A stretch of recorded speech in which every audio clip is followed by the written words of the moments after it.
Iranians are risking their lives to show the world the brutality the regime has unleashed. A ruthless crackdown it's tried to conceal under the cover of a communications blackout.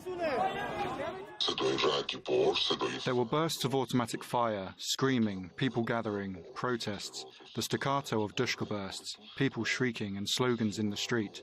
I opened the window briefly. The smell of gunpowder and tear gas was everywhere. This is the voice of a doctor who's just left Iran. He's sharing his account exclusively with CNN and the pro-reform news outlet IranWire. He still fears for his safety, so we are concealing his identity. We're bringing you this rare first-hand testimony of what he witnessed inside the country. He says the crackdown intensified dramatically on Thursday. It was just as we began getting pictures of larger crowds out on the streets of Iranian cities. Everything fell apart. At 8 p.m, the internet was cut. At 8:20, I got a call from the hospital. Doctor, come, you must come. When I arrived, I saw what we call a mass casualty situation. Every single one of the 4 operating rooms was full. I was there from 10 or 11 p.m. until the morning. I don't know how many surgeries I did, maybe 10 or 11. This is one of the few videos to have surfaced from inside Iran's hospitals. It shows some of the injured. But the doctor's testimony paints an even more distressing picture. From midnight Thursday onward, the type of injuries changed. The live rounds started. By Friday evening, all the beds were full. Most had pellet injuries and similar wounds. Throughout these and previous protests, the regime's security forces raided hospitals and hunted down injured protesters and the medical staff treating them.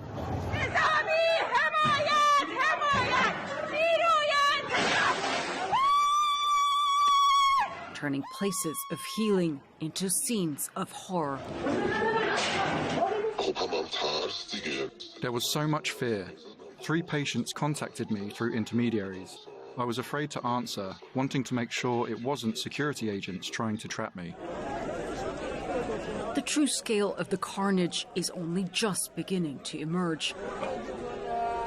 Once again, so many Iranians find themselves abandoned and alone in this nightmare. The hope being pumped by external media is not what we feel inside. Inside Iran, it's a mix of terror, desperation, and a tiny flickering shred of hope.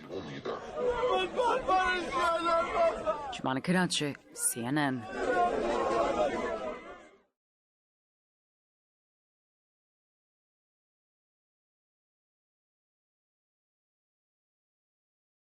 It must be incredibly raw for you. You've only just received this message. Your cousin is due to be executed extremely soon. How are you feeling? من واقعا انقدر در شوک بودم، انقدر گریه کردم که الانم شما این وضعیت منو که دارید من در شوک کاملم. همش احساس میکنم یک خوابی دارم میبینم که واقعا همه در حالت خواب دارم انگار به سر میبرم. Sumaya says that she is living in fear that her family member is about to be executed by the Islamic Republic of Iran. Irfan Sultani is 26 years old and he's believed to be the first anti-regime protester in this latest uprising to be given the death sentence, according to human rights organizations.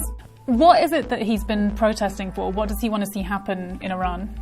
ایشون همیشه به عنوان یک پسری بوده که به عنوان اینکه همیشه می‌خواسته که برای حداقل‌های زندگی حداقل آزاد باشن مردم ایران، برای آزادی ایران همیشه می‌جنگیده و امروز ما شاهد این هستیم که زیر چوبه دار هست این بچه. The protests that Irfan took part in were huge and they turned violent. To date, about 2,000 protesters have been killed, according to a US-based rights group, but that figure could be much higher. The Iranian state media has said that these protesters are rioters. Was Irfan using violence? عرفان هیچ وقت دست به خشونت نزده. همیشه شاهد بودم که تمام این خرابی هایی رو که دارن انجام میدن توسط خود همون رژیم داره انجام میشه و برای اینکه بچه‌ها رو اعدام بکنن فردا گردن بچه‌ها میندازن. Human rights organizations say that he was arrested on Thursday and that he was given the death sentence just 2 days later. They said that he wasn't allowed access to a lawyer and that his execution has been expedited without trial. Tehran's prosecutor on Friday said that some protesters could be given the death penalty. Iranian state media says that rioters have killed dozens of members of the security forces, but we've not been able to contact the Iranian government for comment. Samaya says that there's just one person who could save Irfan from being killed, and that's President Donald Trump, who's threatened military action if protesters continue to be harmed. من خواهشی که دارم مثلا الان ثانیه‌ای ما نیاز به کمک ترامپ داریم. همه مردم به اون حرف ترامپ اعتماد کردن که اومدن کف خیابون. مردم عرفان اعدام بشه. خواهش میکنم.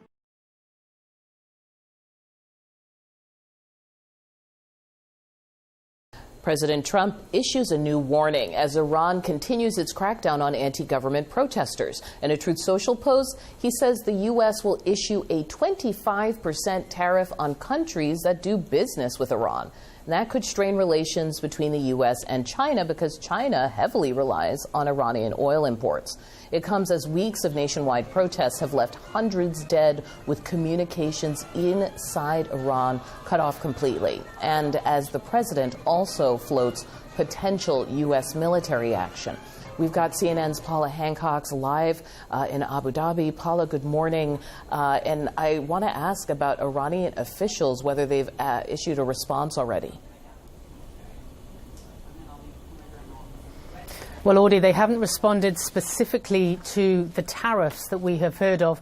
We have heard China responding, though. As you mentioned there, China stands to be hit fairly hard by this, being one of the main trading partners with Iran. We've got the statement that says China firmly opposes any illicit unilateral sanctions and long-arm jurisdiction and will take all necessary measures to safeguard its legitimate rights and interests. Now, consider that China last year exported more than $6 billion of goods to Iran. There were close to $3 billion of goods imported, and experts think about 90% of Iran's oil goes to China through different intermediaries.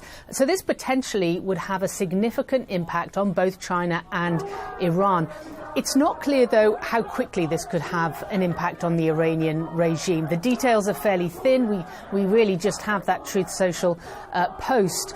And, of course, it also begs the question, how does this help the protesters? This isn't a measure or an option that is going to help the protesters immediately on the ground. We do know, though, that the US president is having other discussions about what else can be done. And, of course, he's looking at the military option. There are concerns with that option. What would be targeted? Who would be targeted? And would it actually play into the regime's hands, as the regime is saying it is foreign interference and what they call foreign terrorists that are causing these protests? And, of course, there is the option of diplomacy. Audie?